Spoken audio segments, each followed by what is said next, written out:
Hey guys, back with me again in this channel. On today's tutorial, I'm going to show you how you can add or create a smooth zoom face effect on the CapCut PC.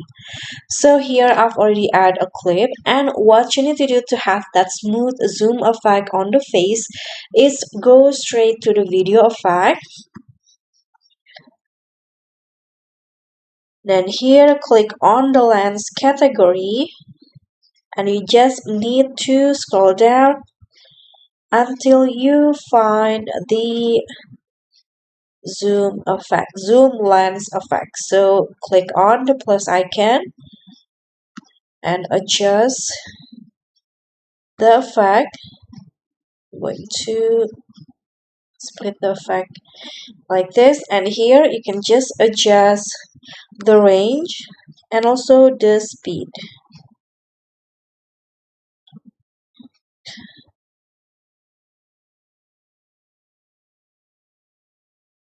Okay, I'm going to just reposition the video like this, and let's see the effect. Okay, so it has a smooth zoom on the face like that. Okay, so that's all from me. Thank you so much for watching. Don't forget to like, comment, subscribe, and click on the thanks below. Bye.